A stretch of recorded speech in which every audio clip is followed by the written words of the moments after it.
শুরুটা ছিল একেবারেই অবিশ্বাস দিয়ে। প্রথম খবরটা যখন শোনা গেল, অনেকেই ভেবেছিল এটা নিছক গুজব, কারো বানানো গল্প।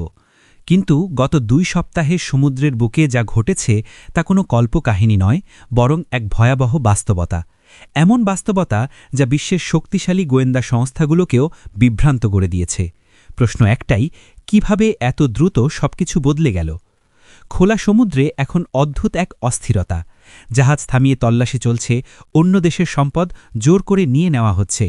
আন্তর্জাতিক আইন যেন কাগজে কলমে আটকে পড়েছে, বাস্তবে তার কোনো অস্তিত্ব নেই। সবচেয়ে অবাক করা বিষয়, এই কাজগুলো করছে সেই শক্তিধর দেশ যে এতদিন নিজেকে বিশ্ব নিরাপত্তার অভিভাবক হিসাবে পরিচয় দিত। ওয়াশিংটন থেকে আসা সিদ্ধান্তগুলো এতটাই কঠোর এবং আগ্রাসী যে পশ্চিমা বিশ্লেষকরাও এখন প্রশ্ন তুলতে শুরু করেছেন। রাশিয়ার বাণিজ্যিক জাহাজ আটকে দেওয়া হয়েছে, অথচ সেগুলোতে কোনো অস্ত্র ছিল না, ছিল সাধারণ পণ্য।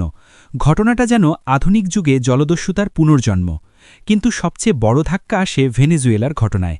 তাদের একটি তেলবাহী জাহাজ শুধু আটকানোই হয়নি, ভেতরে তেল বিক্রি করে সেই অর্থ সরাসরি যুক্ত করা হয়েছে অন্য দেশের তহবিলে। এমনকি জাহাজটিকেও নিলামে তোলা হয়েছে। এটা শুধু একটি ঘটনা নয়, এটা আন্তর্জাতিক ব্যবস্থার ওপর সরাসরি আঘাত। এই পরিস্থিতি বিশ্লেষণ করলে স্পষ্ট হয়, দ্বিতীয় বিশ্বযুদ্ধের পর যে সামুদ্রিক নিয়মকানুন তৈরি হয়েছিল তা এখন ভেঙে পড়ার মুখে। আর সবচেয়ে অদ্ভুত ব্যাপার হল, যারা এই কাঠামো তৈরি করেছিল তারাই এখন সেটাকে ধ্বংস করছে। এই অস্থিরতার মধ্যেই চীন এমন এক পদক্ষেপ নিয়েছে যা বিশ্বকে চমকে দিয়েছে। ভারত মহাসাগর থেকে আরব সাগর পর্যন্ত প্রায় 100টি যুদ্ধজাহাজ মোতায়েন করা হয়েছে। এটা কোনো মহড়া নয়, এটা স্পষ্ট বার্তা। বার্তাটা সহজ, চীন আর পিছু হটবে না। প্রথমে অনেকে এটাকে অতিরঞ্জিত খবর ভেবেছিল, কিন্তু উপগ্রহ চিত্র প্রমাণ করে দিয়েছে ঘটনা একেবারে সত্য। বিশাল এই নৌবহর শুধু শক্তির প্রদর্শন নয়, বরং এক কৌশলগত প্রতিক্রিয়া। এর পেছনে বড় কারণ ইরান। বর্তমানে ইরান চরম চাপে রয়েছে। তাদের তেল রপ্তানি বন্ধ করে দেওয়ার চেষ্টা চলছে, কিন্তু এই তেলই চীনের শিল্প কারখানার জ্বালানি। তাই ইরানের পতন মানে চীনের অর্থনীতিতে সরাসরি আঘাত। এই বাস্তবতা বুঝেই বেইজিং দ্রুত পদক্ষেপ নিয়েছে। ইরানের উপকূলে এখন চীনা যুদ্ধজাহাজ পাহারা দিচ্ছে। ভারী ডেস্ট্রয়ার এবং অন্যান্য যুদ্ধজাহাজ মিলে এক ধরনের প্রতিরক্ষা বলয় তৈরি হয়েছে। বার্তাটা পরিষ্কার, ইরানের জাহাজে হাত দিলে তার জবাব দেওয়া হবে। কিন্তু ঘটনাপ্রবাহ এখানেই শেষ নয়। দক্ষিণ আফ্রিকার উপকূলে শুরু হয়েছে এক গুরুত্বপূর্ণ সামরিক মহড়া, উইলপিস 2026। এখানে অংশ নিয়েছে চীন, রাশিয়া, ইরান এবং দক্ষিণ আফ্রিকা। এই 4 দেশের একত্র হওয়া নিছক কাকতালীয় নয়। এই অঞ্চলটি কৌশলগতভাবে অত্যন্ত গুরুত্বপূর্ণ, কারণ লোহিত সাগরের পথ এখন অনিশ্চিত। ফলে ইউরোপ এবং আমেরিকার জাহাজগুলোকে দক্ষিণ আফ্রিকার উপকূল ঘুরে যেতে হচ্ছে, আর ঠিক সেই পথেই এই মহড়া চালানো হচ্ছে। 3 দিনের জন্য কার্যত ওই রুটে নিয়ন্ত্রণ প্রতিষ্ঠা করা হয়েছে। বিভিন্ন দেশের যুদ্ধজাহাজ একসাথে টহল দিচ্ছে। চীনের আধুনিক ডেস্ট্রয়ার, রাশিয়ার সাবমেরিন, ইরানের ফ্রিগেট।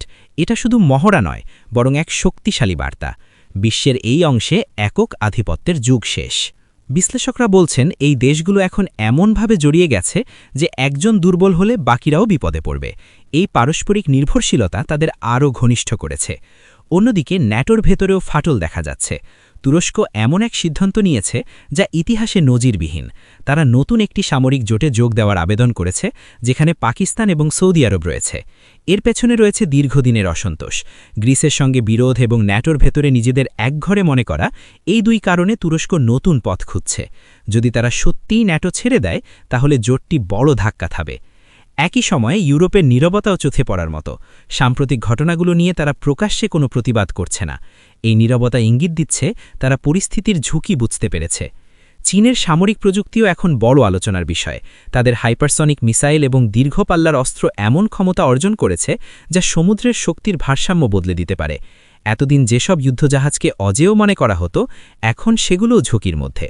বিশ্ব এখন এক নতুন বাস্তবতার সামনে দাঁড়িয়ে। একক আধিপত্যের যুগ শেষ হয়ে যাচ্ছে। নতুন এক শক্তির ভারসাম্য তৈরি হচ্ছে, যেখানে একাধিক শক্তি একসাথে প্রভাব বিস্তার করবে। প্রশ্ন হচ্ছে, এই পরিবর্তন কি শান্তির পথ তৈরি করবে, নাকি নতুন সংঘাতের সূচনা করবে? উত্তর এখনও অজানা, তবে এটা নিশ্চিত, পুরনো পৃথিবী আর নেই। নতুন এক যুগের সূচনা হয়েছে। সেই যুগটা আলো নিয়ে আসবে নাকি অন্ধকার, সেটাই এখন দেখার অপেক্ষা।